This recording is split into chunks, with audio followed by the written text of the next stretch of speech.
Attention, this video contains flashing lights and imagery, and may not be suitable for those that suffer from photosensitive epilepsy. Viewer discretion is advised. Hypersonic. When I say those words, 99% of people get pretty hyped. Hypersonic was meant to be this super awesome transformation that was only done one time in the entirety of the Sonic franchise. But thanks to that one single appearance, he has gained an insane cult following as being Sonic's most powerful transformation, as well as one of his coolest. Over the years, fans of SEGA and Sonic were always waiting and wondering when we'd ever get to see the amazing white blur back in action. However, that actually never happened. In fact, SEGA on several occasions has shown their rather disdain for ever messing with Hypersonic again. And that is what I want to focus on today, as I feel like their reasoning for avoiding Hypersonic is rather stupid, and it's just a load of hypocrisy. So all that being said, get comfortable, sit back and relax, as today we're delving into the Hypersonic hypocrisy.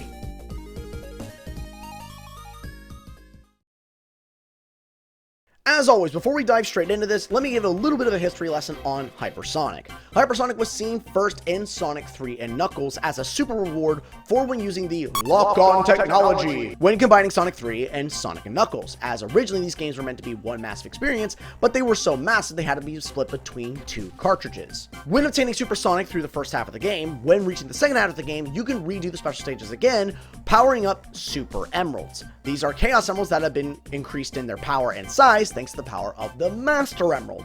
When getting all 7 Super Emeralds, Sonic obtains an amazing white blazing form that shifts rapidly in the color spectrum.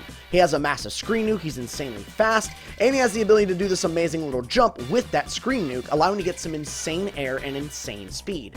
It is probably one of the best and greatest rewards in all of gaming, and one of my personal favorite Sonic transformations ever. In fact, it's a lot of people's favorite transformation ever. However, in recent years, the canonicity of Hypersonic has been brought into question, and that's mainly because of SEGA. SEGA's referenced multiple times that Hypersonic's appearance was a one-time thing. Now, I've seen this narrative actually come into play in an official Sonic game, as in Sonic Mania, as we get to see the Super Emeralds during Knuckles' storyline. However, they're all cracked and darkened, with their power completely drained, which seems to strengthen that idea that Hypersonic truly was a one-time gig. However, the real reason for Hypersonic's omission in a lot of the games is from SEGA themselves, and the reasonings are, let's just say, stupid to say the least. One of the first speculated reasons why Hypersonic has so many omissions and why they've never picked it back up since Sonic 3 Knuckles was because of epilepsy. When you first unlock Hypersonic, Hypersonic flashes extremely rapidly in different colors. And if you guys know anything about epilepsy, that intense amount of stimuli can cause someone to have a seizure, and it can be very dangerous. However, that in and of itself has actually already been debunked,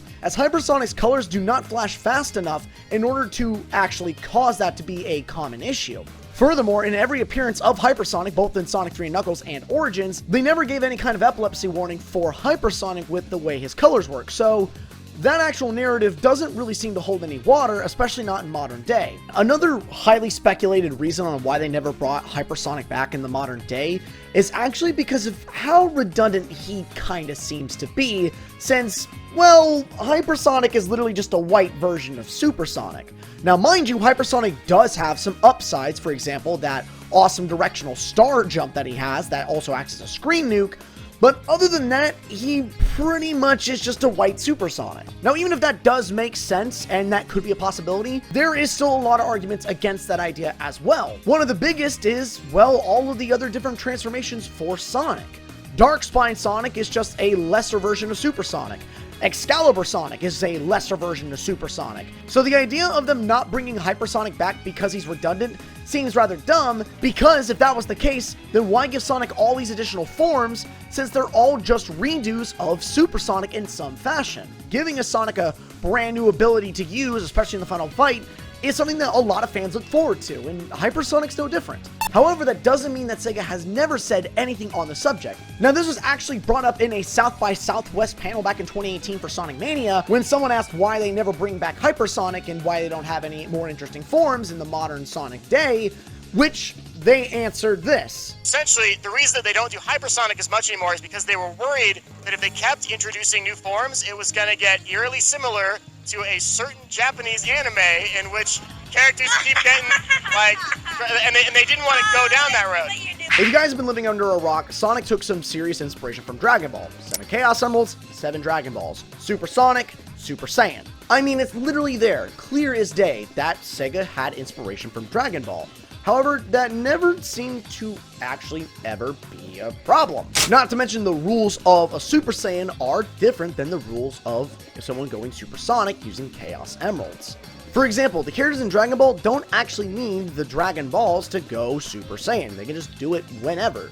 And their Super Saiyan abilities are mainly tied to training and a lot of other factors. On the flip side of that, in the Sonic realm, they require all 7 Chaos Emeralds to enter a super form, or they can use the Master Emerald itself to give a temporary super form. So the real comparisons of the Dragon Ball and Supersonic franchises are mainly superficial. In fact, over the years, we had plenty of unique transformations to Sonic. We had Super Excalibur Sonic, we had Dark Spine Sonic, we had Dark Sonic. Hell, in recent years, we now have the introduction of Paradox Sonic, which is a new form that is unique to Sonic Prime. In fact, what's really funny about this whole conversation is that Hypersonic predates any version of a Super Saiyan that even closely resembles Hypersonic. In fact, the only versions of Super Saiyans that even resemble Hypersonic didn't come out until way later down the road, like in 2015 when we finally got Ultra Instinct, or Super Saiyan Blue also in 2015. And Hypersonic came out all the way back in 1994. If there truly was going to be an issue between Dragon Ball and Sonic, it would have happened years ago. Now, fans have been clamoring to get Hypersonic into a game for years, and it's not for lack of trying, as in several different occasions, Hypersonic was pitched to be in several main games, specifically in Sonic Mania and in Sonic Frontiers. Sonic Mania was going to see Hypersonic return, which is why the Super Emeralds were in the game. But when Sega shot it down, they left the Super Emeralds in-game, but made them look all cracked and messed up as a canon way of explaining why Hypersonic was missing. In Sonic Frontiers, we play as Supersonic all the time when fighting against the Titans. And we were going to eventually come up against something that was so powerful, Supersonic wasn't meant to be enough. That was the whole narrative they were trying to push. So, when that happened, he was meant to finally use Hypersonic for the first time in all of these years to finally put the hurt on the final big bad. But again, Sega shot it down. So clearly, there are people that want Hypersonic. Clearly, Dragon Ball doesn't care about the inspiration that Sonic pulled from their franchise, and that was done years and years ago, and if Dragon Ball's gonna have an issue, they would have acted on it by now. And clearly, based on the other times they used unique transformations, Sega isn't afraid to create unique transformations for Sonic. If anything, it just shows how freaking hypocritical they've been. Now, I know that seems like a pretty sour note to end this video off on, which, yeah, you're right, it is. But I think there is still a little bit of hope for those, like me, who want to see Hypersonic back on the big screen. Sega has been avoiding giving Sonic any special forms since Sonic and the Black Knight when we got Excalibur Sonic. However, in recent year, we've got Paradox Sonic, and now we're getting this Ascended Sonic, Cyber Sonic form. We'll know more about that when it fully releases. Which kind of shows that Sega might just be loosening their grip just a bit on a lot of their ideals. So clearly, there is still a chance for Hypersonic to finally make his debut in the future. If Sega finally loosens their grip bit by bit and sees how excited fans get when we finally get new forms, hopefully one day we'll finally see Hypersonic make his true appearance. They already have all the assets at their disposal. Creating a pure white Sonic with Rainbow Aura is the perfect way to put Hypersonic back in the modern light.